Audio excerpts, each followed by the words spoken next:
the mighty and resilient Merrimack River, carving through the communities of our great region. My name is Linda Lorden, proud president of Merrimack County Savings Bank, and like the river that serves as our namesake, we're a constant yet ever-changing presence. Because to us, it's bigger than banking. It's about powering communities and putting people first. It's about knowing where you came from and where you're going. That's Merrimack style. Visit us at themerrimack.com. Hello, thank you for joining me in this week's podcast. I hope you're going to enjoy the training material contained within. Any questions? Get in touch, mail at learningbritishaccent.com.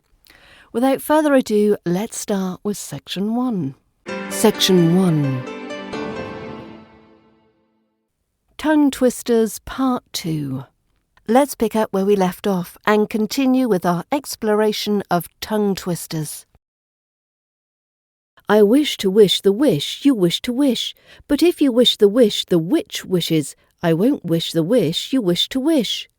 Now this plays with the wish which, sh and ch vowel contrast. How much wood would a woodchuck chuck if a woodchuck could chuck wood? How much wood would a woodchuck chuck if a woodchuck could chuck wood? This showcases the smooth w sound. And practice the tricky ch sound too. Pad kid poured curd pulled cod. Pad kid poured curd pulled cod. Pad kid poured curd pulled cod. Here you practice the p and the k sounds, which are aspirated, which means it's followed by a puff of air. So try placing your hand in front of your mouth while you're saying this tongue twister, and you should be able to feel the breath on your hand when you're making the p and the k sounds. Imagine an imaginary menagerie manager managing an imaginary menagerie. Imagine an imaginary menagerie manager managing an imaginary menagerie. This helps link the words with the and the n sound. 3 free threes. 3 free threes. This works on crisp, precise pronunciation of the th sounds. Now make sure you're clearly pronouncing the f for free. I slit a sheet I slit, upon a slitted sheet I sit. I slit a sheet I slit, upon a slitted sheet I sit. This plays with the similar short I vowel sounds. Now watch out, you don't accidentally add a sh sound in sit. Red lorry, yellow lorry. Red lorry, yellow lorry. Red lorry, yellow lorry. This is such a short but sweet little tongue twister, and it contrasts nicely the R and the L sounds. Which wristwatch is a Swiss wristwatch? Which wristwatch is a Swiss wristwatch? This alternates the sharp s and w sounds. Which, Swiss. 77 benevolent elephants. 77 benevolent elephants. 77 benevolent elephants. For all those of you having trouble with the v sound, this is the tongue twister for you. Crisp crusts crackle crunchily. Crisp crusts crackle crunchily. This alliterates on the hard k sounds. Knapsack straps snapping. Knapsack straps snapping. Knapsack straps snapping. Knapsack straps snapping. This builds rhythmic timing with the hard k and p sounds. Knapsack straps snapping. Clothes moths make holes in thick clothes. Clothes moths make holes in thick clothes. Clothes moths make holes in thick clothes. This links the th and the cl clusters smoothly. I scream, you scream, we all scream for ice cream. I scream, you scream, we all scream for ice cream. This well-known tongue twister will help you practice the S sound and the soft C sound. Shy Shelley says she shall sew sheets. Shy Shelley says she shall sew sheets. Shy Shelley says she shall sew sheets. This alliterates with the soft sh and the hard s sound. Sh, s. Cooks cook cupcakes quickly. Cooks cook cupcakes quickly. Cooks cook cupcakes quickly. Cooks cook cupcakes quickly. This short tongue twister will help you with the hard k sound, like in cook, and the qu sound in quickly. Tips for mastering tongue twisters. Attempting to rattle off these phrases quickly right off the bat can trip up even experienced speakers like myself. Here are some strategies to practice them effectively. Go slowly at first, focusing on each individual sound. Aim for clarity over speed. Isolate tricky sections and repeat them over and over, slowly increasing the speed. Practice phrases daily for a few minutes. Little and often is best. Say them while you're doing other tasks like walking or washing the dishes to build unconscious mastery. Record yourself to check for areas that need more work. Don't neglect the musicality. Play with volume, with rhythm, and dramatic flair. With regular practice, tongue twisters will unlock quicker, clearer RP pronunciation and accent skills over time. Have fun battling these silly sentences and let them polish your speech. While tongue twisters target specific technical skills, it's also important to incorporate holistic practice methods. And here's some additional tips for building an authentic-sounding British accent, which include: speak out loud as much as possible, focusing on smooth pacing and rhythm. This trains the muscle to form sounds efficiently. Shadow audio of fluent RP speakers, imitating their intonation patterns. Record yourself. Why not read news articles or other texts out loud to check your vowel and your consonant sounds? Incorporate body language like posture and facial expressions to feel more immersed in the accent. Learn phonetic symbols so you can pinpoint individual sound issues precisely. Practice phrases containing sounds you're struggling with to strengthen your articulation. Consume more media spoken in an RP British accent to attune your ear. With well-rounded training, an RP accent can become second nature. Keep at it and remember to have a bit of fun with the process. The British Accent Bundle provides a ton of practice material in both audio and video format to help you speak confident English in an RP British accent. Section 2. Learn how to speak with a British accent with these 5 tips. I want to go through some inside tips to help you achieve a more authentic RP British accent. Before we dive in, you'll notice I compare the American US accent with received pronunciation in some of these sections. This is because I know some of you whose native language is not English, and you are or have learned English in your own country, may well have been taught US English rather than the British English that I focus on. So I hope you find it helpful that these differences are highlighted. Now, I do appreciate that many of you may have different linguistic backgrounds, so these differences are really obvious to you. But anyway, let's continue. I'll share examples of how to implement each tip and explain why it's important.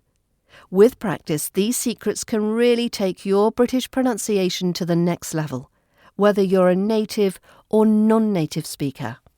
Tip 1. Use British vocabulary. If you use American words like trash, sidewalk or cookie instead of the British versions rubbish, pavement and biscuit, you'll still sound American even if you nail the pronunciation. It's important to avoid American vocabulary words and use the British equivalent, although it's worth noting that many American words are finding their way into our language and our culture more and more. So, for example, rather than saying you're riding in an elevator to your apartment, why not say you're taking the lift up to your flat instead? And you don't stand in line for the movies. You queue up at the cinema. You see what I mean? Swap out the vocabulary and it will start to bring your whole accent together. I'd recommend looking up British versions of the most common American words, and I will be covering some of these in a later date. Make flashcards to practice them daily and pay attention to vocabulary when consuming British media. This tip can work magic. Tip 2. Don't forget your T's. Pronouncing T sounds clearly is so important for sounding convincingly British. Americans often replace T's with D sounds, like saying city instead of city. Start by practicing words beginning with the T sound, like team, time, tongue. Feel your tongue tap the roof of your mouth sharply for that crisp t sound. Now try pronouncing the T's between vowels. This is really important. For example, in the word button, keep the T nice and clear. In button, the T falls between the U vowel and the O vowel. Now make sure it doesn't get lost. Don't let it slip into button. Listen to British speakers and imitate how they enunciate their T's. Now, you could use a glottal T to sound more native, but this takes a lot of practice. A glottal T involves tensing your throat really tight and cutting the sound out. But let's not get confused with this. Don't run before you can walk. Work on your clear T's first. Remember, the T sound can be between two vowels of two different words. For example, get it, where the Americans might use a D sound, get it, we hear the T, get it. Tip 3. Know when R becomes a vowel. When the R appears at the beginning of a word like rot, rag, red, rid, and there's a vowel sound after, we pronounce it as r, rot, rag, red, rid. In British English, the R sound is often replaced with a vowel. This happens whenever a consonant follows the R in a word. So, for example, in the word work, the R becomes a sound. Work, work, work. Other examples are course, and party. It's really important to learn the main British vowel sounds that replace R, like or R. Recognising when this vowel substitution occurs will hugely boost your accent. And listen for it in words ending in too. Tip number 4. Master the schwa. If you want to take your British pronunciation to the next level, you need to master the schwa. This ubiquitous vowel sound appears in about 30 to 40% of spoken British English.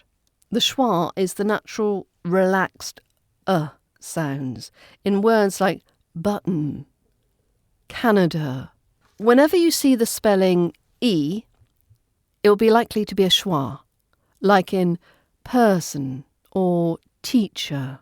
Practice the schwa by reading paragraphs out loud and focusing on keeping the sound relaxed. You'll find it in all kinds of words in unpredictable places. Train your ear by noticing schwas when listening to British speakers. Tip number 5. Learn your vowels and diphthongs. British English makes use of some unique vowel and diphthong sounds. For example, the short O vowel in words like hot and dog is very rounded, with the lips pushed out, whereas Americans will use a more open R sound. So we say hot and they say heart. We say dog and they say dog. Work on pronouncing this short O and try and incorporate it into words.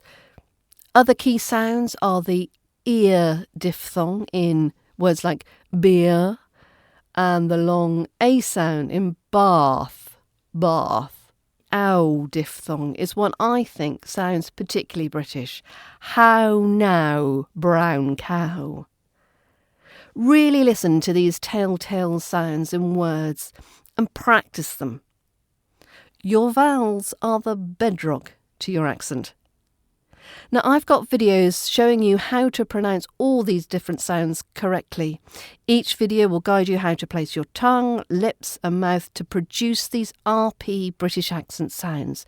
And if you want them, they're available as part of the British Accent Bundle training package, which you can get at learningbritishaccent.com/bundle. So there you have 5 insider tips for taking your British accent to the next level. Focus on swapping vocabulary, pronouncing your T's correctly, knowing when R becomes a vowel, mastering the schwa, and training your vowel sounds. Consistency is key with accent work. Try incorporating these tips into your daily speech and keep expanding your knowledge.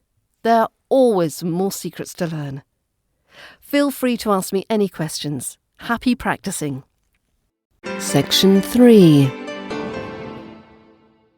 If you're learning British English and want to improve your fitness vocabulary, you've come to the right place. We'll go over common words and phrases you'll encounter when talking about exercise, the gym and health. Practicing these words will help enrich your vocabulary and teach you how to pronounce fitness terms correctly with an RP British English accent. You can become more fluent by using these words in example sentences and conversations. So let's get started. First things first, repeat these words out loud to get familiar with the pronunciation. Workout, workout. Gym, gym. Fitness, fitness. Exercise, exercise. Cardio, cardio. Try putting them in a sentence like, I go to the gym 3 times a week for my workouts. I go to the gym 3 times a week for my workouts. What type of exercise do you enjoy? I like cardio the most. What type of exercise do you enjoy? I like cardio the most. Here are some more common words you'll hear when talking about working out and being active. Weights, weights. Reps, reps. Set, set. Personal trainer, personal trainer. Treadmill, treadmill. Practice using them in sentences like, I lift weights and do reps to build muscle. I lift weights and do reps to build muscle. My personal trainer at the gym gave me a new workout routine. My personal trainer at the gym gave me a new workout routine. Walking on the treadmill is a good cardio exercise. Walking on the treadmill is a good cardio exercise. One of the best ways to improve your English fluency is using new vocab in conversations. Listen to my recording of this conversation, and why not record your own version and compare it with mine? So here's an example conversation between a gym member and the gym supervisor. Excuse me, I'm new to this gym. Could you help show me how some of the equipment works? Of course, I'd be happy to give you an orientation. What are your fitness goals? Well, I'm hoping to get stronger and build a bit more muscle. I'm not sure where to start with the weights and machines. No problem. Since you're new to strength training, I suggest starting with some basic full body exercises using dumbbells and body weight. I can demonstrate some good beginner moves. Over here we have various dumbbells you can use for exercises like bicep curls, shoulder presses and goblet squats. Let me show you the proper form. Okay, so keeping my back straight and using my legs to lift. This squat is tougher than it looks. You're doing great. Once you get comfortable, we can move you to the weight machines. The leg press and chest press machines are fantastic for building lower and upper body strength. I'd also recommend our weekly core strength class on Saturdays to work on your abs, back and balance. And do feel free to ask any trainer for help crafting a full workout routine. We're here to support you. This is really helpful, thank you. I'm feeling motivated. I'll try some dumbbell and bodyweight moves today and sign up for the core class. I appreciate you taking the time to explain everything. My pleasure. We're happy to have you as a new member. Don't hesitate to ask questions any time. Have a great workout. So there you have it, an introduction to gym and fitness vocabulary. With these tips and examples, you can improve your pronunciation and confidently chat about exercise in English. Practice these words regularly to build fluency. And let me know if you have any other fitness terms you'd like help with. Section 4. To British or not to British? That is the accent question. I wanted to tell you about an interesting email exchange I had with a chap who was struggling to decide between whether to learn a British or American accent. He felt torn between the two and wasn't sure which would serve him best. This got me thinking that many of you may face similar dilemmas when embarking on your accent training journey. Should you learn British or American pronunciations? Is one better than the other? And how do you choose? Well, there's no definitive right or wrong answer here. It really comes down to personal preference and for your unique goals. But here are some factors to consider when making this decision. First, think about where you plan to live and work. So if you'll be spending significant time in the UK, well, a British accent makes sense. But if you're moving to the US, you'll blend in more easily with an American accent. Next, consider the media and entertainment you consume. If you watch more BBC productions and British TV, you'll be more familiar with British pronunciations already.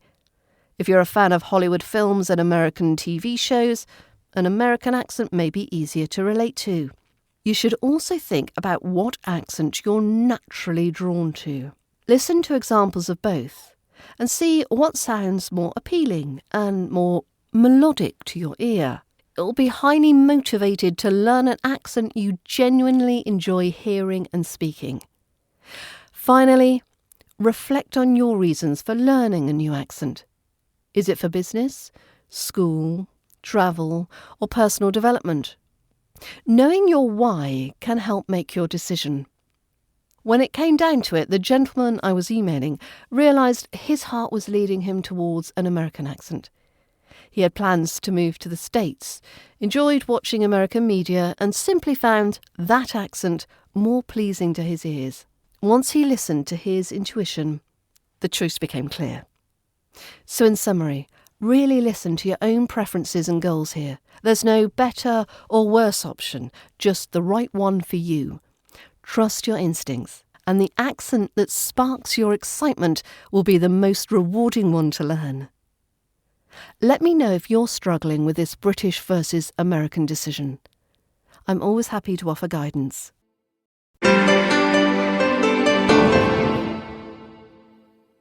Introducing Zaxby's new chicken finger tacos. One with pico and creamy chipotle ranch, and the other with bacon and avocado ranch. Chicken expert since 1990. Taco expert since now. Woo, saucy! Zaxby's.